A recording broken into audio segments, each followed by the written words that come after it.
Welcome back, folks. Right, just before the break, we were talking about the values, the value at a club structure, and Morgan Newman was telling us about getting to the field and so on. Morgs, I've got to pick up on that again. From a player point of view, I'm not interested in what you guys are doing behind the scenes. I'm not interested in what you're doing in your boardrooms or whatever. What I'm looking is that if I'm finishing work at 5 o'clock in the afternoon, I want to be able to drive and know that the practice is starting at 6 o'clock. Not at 6:15 or 6:45. I want to know that I'm practicing at 6 o'clock and that I'm finishing at 7 o'clock because I've got to get home to feed the kids by 7:30. This is what I want as a player. Yeah, exactly, and that's how the club should be run. You know, like for my responsibility as the head coach is to have the plan for the week. So on a Sunday night, the whole club will get the plan for the week. They'll know exactly when they're training, what they'll be doing at the sessions. You know, I mean, I've got two kind of plans. So the one is just a broad plan. You rock up at 7 o'clock at Kraaifontein. We start training at 7 o'clock. We finish at Opposite. We do that twice a week on a Tuesday and a Thursday. Players know that that is the plan. And then as a head coach, it's the responsibility again for me to break that plan down to the rest of the coaches. What are we doing in those sessions? On a Tuesday, we're doing X, Y, and Z. Thursday, we're doing X, Y, and Z.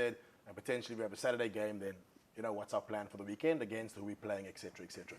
But there's a lot of people involved in trying to get that plan nailed down so that as a youngster, you're rocking up at practice knowing there will be balls, there will be cones, there will be a field. I must say, I want to go to Ishmael on this one because when we're talking about, and we're very much talking about creating a club ethos, in addition to the fact that you've got players on the field around you, players have got families, players have got kids. They want to know how that things are structured because the last thing, because you want your players at the end of the day to go home in a good mood. You don't want a player going home in a bad mood. Yeah, and I mean, Morgan's laughing on this one. Those excuses coming, like it's so hard. I'm interested to hear his answer actually. No, so I mean, I've only been the chairman for the last year or so, but I can tell you. So you speak about ethos, and I think players go home in a good mood, as Morgs is saying. You know, it's about the structure, it's about feeling happy that there's some sort of organization, but it's also about the culture within the club, you know, the models, the values that we stand for, you know, are we just swearing, are we just doing our things, or is there some sort of thing, a role model that kids can actually look up to? So what we do at Rangers, you know, we've got something going where we're looking at holistic development in terms of maths and development for English. So all our senior players get their kids there, they come on a weekend, there's a jumping castle, there's some sort of, you know, something that's fed. We do a feeding scheme as well. But it's to create this family unity because the club is more than just the rugby, man. So we're pushing, it's a space of taking those kids. I mean, before our colleague spoke about, you know, the social ills, the gangsterism, the violence. So at Rangers, what we're doing is we're taking the kids off the streets. We're taking senior players off the streets. We're providing some sort of ways of means of employment as well. But it's to create better people for tomorrow. Yeah. So it's trying to do social upliftment as well. Going back to the question there, Morgs, on you don't want your player going home in a bad mood, but you're going to be going home in a bad mood if you're late for dinner. Correct. Very much so. Very much so. You don't want to be late for dinner, James.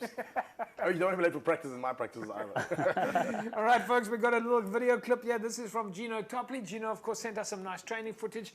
Titans are really making a big effort. And Gino, if you're watching right now, well done. A lot of people can take some lessons out of your book.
right, there we go, folks. Titans, Gino Topley and the guys.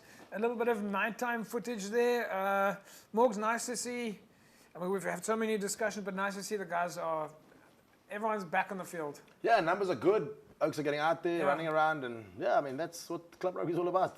We're a couple of weeks away from the first game now, Yeah. potentially. So exciting times. Ishmael, you guys got the fast Yeah, coming up, obviously. Yeah, we've got the fast coming up on the 1st of March, but the numbers are good. We're playing our first friendly this week against Collegians. Okay. So it's a big one for us. and Home or it's- away? We're playing away at the Kraaifontein, so it's going to be a big one. It's the first time that Collegians has now got a field and Well, stuff. this is, you Yeah. just took my breath away Yeah. because this is probably the first game that they're back after like 6 years. Yes, they've been waiting hard, so it's been a long, tiring time for them. But so we're looking forward to going to Mitchell's Plain and you know, playing some good rugby. Folks, massive announcement there. You've just heard it. Collegians is back after many years of not having a field. But this is going to be a big one. This is amazing. Yeah, so I want to take the opportunity to you know, have a shout out to all the old boys. You know, Yeah. come out and support community rugby, both from Collegians and Rangers. You know, I think it's going to be a fantastic spectacle It's this going to be Saturday. incredible. We were first hand with Ahmadiyas and Collegians last year, and for Rangers going to Yeah. Collegians this year is going to be amazing. And I must just say, you know, so we are planning to end up, you know, to end up quite high in the league this week, this year. So we're ambitious. So this is going to be a good test for ourselves. So registrations are still open for you if anybody wants to come and join. Yeah, 100%. You know, our doors are open, and we're also calling on to all sponsors as well. You know, things are hard out there. So if any sponsors are willing to have discussions with me, please come on board. And I've got to ask the question because you mentioned it earlier on about how the community is getting involved and you're doing more. In addition to sponsors, if there's moms or dads in the area that want to be involved in the club with jumping castles or... Yeah, so we're trying to leverage off from whatever skills, you know, people within the community have. So our doors are open in terms of, we at the moment, our club is 200 juniors strong. We cater for both, you know, minis, high schools, primary schools, girls. Sure. So we're quite strong. That's 200 juniors, but we're then looking at another 100 in the seniors. So our club is quite strong, and we need the more hands. You know, at the moment, the executive is quite thin. So mothers, fathers, priests, sheikhs, imams, everybody is welcome to come and join Rangers. It's amazing. And just to confirm, the butter chicken is continuing there. The butter chicken will definitely be there, and I'm inviting you to come and watch our first home game, and there'll definitely be a plate on the table for you.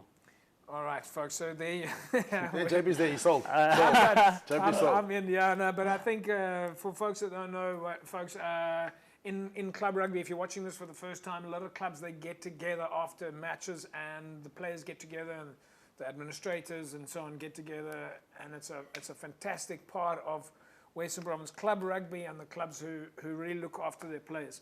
Ishmael, with that, we're going to say goodbye to you. Morgan Newman staying on with us.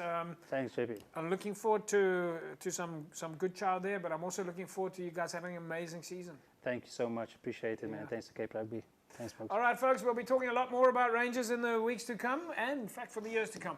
We'll be back after the break. Don't go away. Renzo Portman joins us. You're going to be... you don't want to miss this.